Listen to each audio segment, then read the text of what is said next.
Bana, sakata la wa Nigeria kuendelea kuivuruga 02 Arena, naweza nikasema kwamba ni sakata ambalo linazidi kuwapa shavu wasanii wengi sana kutoka katika nchi ya Nigeria.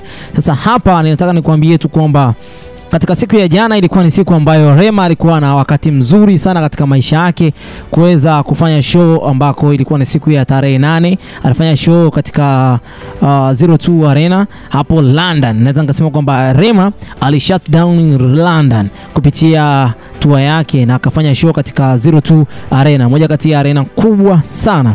Sasa basi nataka nikwambie tu kwamba Rema katika siku ya jana aliweka historia kwa mara nyingine tena katika ukumbi wa 02 Arena. Ni miongoni mwa majukwaa maarufu sana duniani, na hapa kila msanii anayetumbuiza hapo utazamwa kwa jicho la kitaifa, kimataifa. Na show ya jana ilikuwa ni ushahidi wa ukuaji wa muziki wa Afrobeat duniani na jinsi ambavyo Rema anazidi kupevuka kisanaa. Ninamaanisha kwamba Rema anazidi kukua mkubwa siku hadi siku. Kwa hiyo kwa upande wa Rema katika siku ya jana ilikuwa ni siku ambayo ilikuwa ni siku ya furaha sana, kwa sababu kwanza kabisa alianza na aliwafanyia kwanza surprise kwa kumleta kabisa bosi ambaye ni bosi wake, ambaye basi anaimiliki Joslin, ambaye ni tawi la Marvin katika stage, kitu ambacho watu wengi hawakuexpect kitu cha namna hiyo. Ni kwamba ni surprise ambayo alikuwa ameandaa kupitia uongozi huo ambao ni uongozi unaomsimamia katika shughuli zake za sanaa. Sasa basi naweza nikakwambia kwamba kuingia kwenye jukwaa, entrance ya kutisha bana, ilikuwa ni moja kati ya stage ambayo ilikuwa ni ya kutisha sana. Kama kawaida tunajua Rema ana kama vile muhtasari fulani wa muonekano wake ambao watu wengi wanasema kwamba ni muonekano wa kishetani, ila ni art, work of art. Naweza nikaisema kwa namna hiyo. Sioni kama kuna ushetani wowote, kwa sababu kwa juhudi ambazo anaziweka Rema, ukiangalia mtiririko wake wa kazi kuanzia alivyotoka mpaka kwa muda huu, bana hakuna ushetani pale, kuna work down.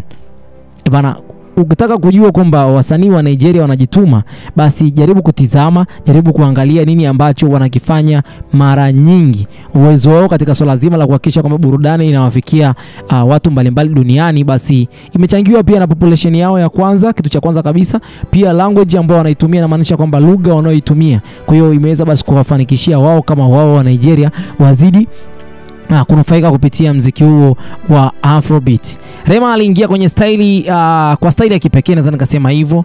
Mwanga wa laser, moshi mzito ulikuwa na mdundo wa ravage uliosindikizwa kwa kuingia kwake. Watazamaji walilipuka kwa shangwe lililopanda juu ya jukwaa, akiwa kwenye mavazi ya kipekee ya kifalme, akiwa anaonyesha muunganiko wa utamaduni wa Kiafrika na mitindo ya kisasa.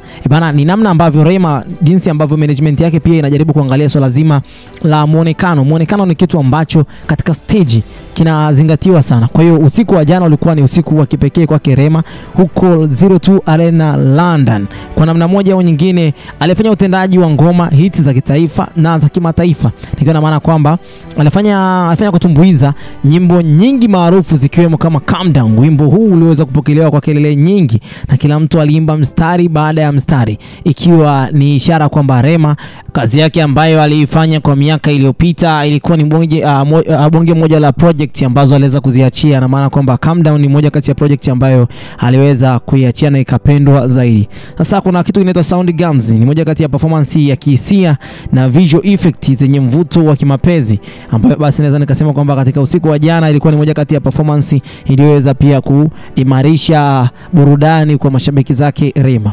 Holiday, Ginger Me, Champs na D&D zilipeleka energy kubwa sana katika ukumbi hadi dakika za mwisho. Aliwakaribisha pia wasanii kama wasanii wa Marvin Record na kufanya collabs za moja kwa moja katika jukwaa hilo.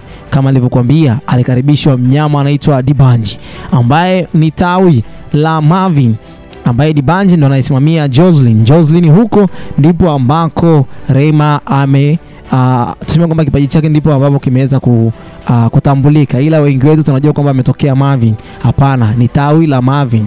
Kiujumla naweza nikasema kwamba Rema ni moja kati ya mtu ambaye alifanikiwa kwa namna moja au nyingine, na mafanikio yake ni makubwa sana. Katika usiku wa jana ameweza kuitikisa London vilivyo, ameweza kuhakikisha kwamba timu nzima ya Marvin Records, Jocelyn, ni wote kwa pamoja wanaenda kunufaika kwa hichi ambacho kimeweza kufanyika katika usiku wa jana.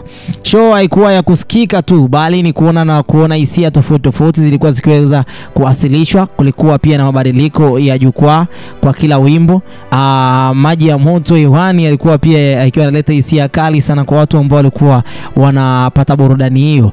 Kwa ujumbe wa Rema, aliongea kidogo kuhusu safari yake kutoka Benin City hadi kimataifa na kuwaambia vijana wakati wako ni sasa, usisubiri mpaka ukubaliane na dunia. Bana, muonekano wa mashabiki na mapokezi. Mashabiki walikuwa wanajitokeza kwa wingi, ukumbi ulikuwa full house, na wengine walionekana kuvaa mavazi ya Afrobeat na kupuliza vuvuzela, mabango mbalimbali na kelele zisizokuwa zimeisha. Na wimbi kubwa la watu walikuwa basi katika mabango hayo walikuwa ni wa Nigeria wanaoishi huko London. Lakini pia simu zilikuwa zinaonekana angani zikiwa zimewasha tochi, kila mtu alikuwa akirekodi kila dakika ambayo Rema alikuwa akitumbuiza katika stage hiyo. Ni ishara kwamba Rema katika usiku wa jana alifanikiwa kwa 100%. Bana, Rema anaendelea kuishinda dunia kupitia muziki wake wa Afrobeat. Show ya jana imeongeza hadhi ya Rema. Ametoka kwenye mwanamuziki wa Nigeria hadi kuwa global icon. Ameonyesha kuwa muziki wa Kiafrika unaweza pia kuongozana na kuburudisha na kuzidi kugusa mioyo ya watu wengi sana duniani. Hakika kuna kitu cha kujifunza kupitia ubunifu na bidii ambayo ni asili yako, ni silaha kubwa sana kwa chochote kile ambacho unakifanya. Basi sitakuwa na la ziada kwa muda huu. Bye bye for now.